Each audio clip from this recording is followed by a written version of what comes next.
አሰግድ እንደምን አምሽታል። እስኪ አጠቃላይ ከሰዓት ጀምሮ ያለውን የተዝናኖት ሂደትና የምሽት ድባብ ምን ይመስላል የሚለውን ለተመልካቾች መረጃዎችን አጋራለን። አመሰግናለሁ ሳለ ገብርኤል። እንደምን አምሽታል ተመልካቾችም እንደምን አምሽታችኋል። እንግዲህ በሁለተኛው ምዕራፍ የኮሪደር ልማት ከለሙ አካባቢዎች አንዱ በሆነው በካሳንቺስ አካባቢ ይገኛለሁ።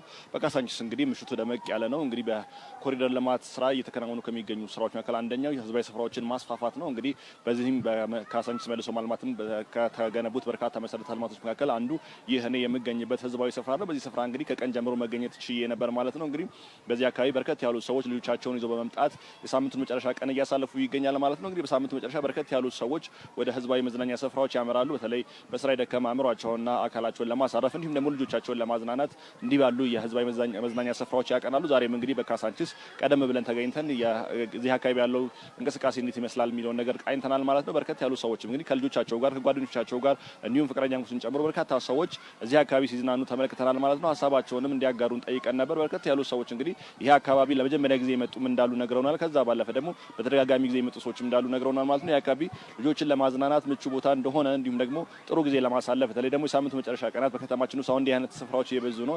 ከነዛ መካከል ደግሞ ይሄኛው አንዱ ነው። ልጆችን ለማዝናናት ምቹ ስፍራ እንደሆነ ነግረውናል ማለት ነው። በርከት ያሉ ሰዎችም እንግዲህ ከተለያዩ የከተማው አካባቢዎች የመጡ እንደሆነም ነው ያናገርናቸው ሰዎች የነገሩ። ከዛ ባለፈም ደግሞ ከክፍለ ሀገር ጭምር እንዲሁም ደግሞ ከአጎራባች ከተሞች ጭምር ወደዚህ መምጣት የሳምንቱን የመጨረሻ ቀናት የሚያሳልፉ ሰዎችም እንዳሉ ተመልክተናል ማለት ነው። እንግዲህ ይሄው የኮሪደር ልማት ዓላማው እንግዲህ እንዲህ አይነት ህዝባዊ ስፍራዎችን በመፍጠር የከተማዋ ነዋሪ የተሻለ ጊዜ እንዲያሳልፍ ማድረግ ነው። እንግዲህ በሳምንቱ መጨረሻ ቀን እኛም እዚህ ካሳንቺስ ተገኝተን ያደረግነው ምልከታም እንግዲህ እንደዚህ ሰዎች ሲዝናኑ ተመልክተናል ማለት ነው። አሁን ከጀርባዬ እንደምትመለከቱን በርከት ያሉ ሰዎች ልጆቻቸውን በመያዝ እንዲሁም ደግሞ ከጓደኞቻቸው ጋር በመሆን ቀኑን እያሳለፉ ይገኛል። በዚህ ውስጥ ደግሞ በርከት ያሉ መሰረተ ልማቶች ለመዝናናት የሚሆኑ በተለይ ደግሞ ህጻናትን ለማጫወት የሚሆኑ ስፍራዎች ያሉበት አካባቢ ነው። ከዛ ባለፈም ደግሞ አረፍ ማለት የሚፈልጉ ሰዎች መዝናናት የሚችሉባቸው ካፌዎች እንዲሁም ሬስቶራንቶችም ያሉበት ስፍራ ነውና እንግዲህ በካሳንቺስ ምሽቱ ደመቅ ያለ ነው። በርካታ ሰዎችም ልጆቻቸውን ይዘው መምጣት እዚህ አካባቢ እያዝናኑ ይገኛል ማለት ነው። እንግዲህ እዚህ በካሳንቺስ አካባቢ በርከት ያሉ ህዝባዊ ስፍራዎች እንደዚህ ያሉ ተገንብተዋል። እንግዲህ የዛሬው ምሽታችን ቅኝታችንም እንግዲህ ይህንን ነው የሚያሳየው። በርከት ያሉ ሰዎችም እንግዲህ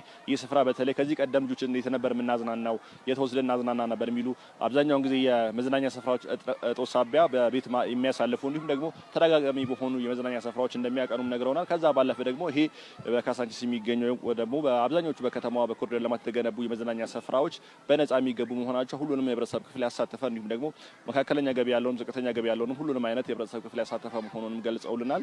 እንግዲህ በዚህ አካባቢ በርከት ያሉ ሰዎች ከከተማዋ የተለያዩ አካባቢዎች እንዲሁም ደግሞ ከክፍለ ሀገር ጭምሮ በመምጣት እዚህ አካባቢ የሳምንቱን መጨረሻ ቀን እያሳለፉ ይገኛል ማለት ነው። እንግዲህ ሳለ ገብርኤል እዚህ አካባቢ ያለው ድባብ ይህንን ይመስላል።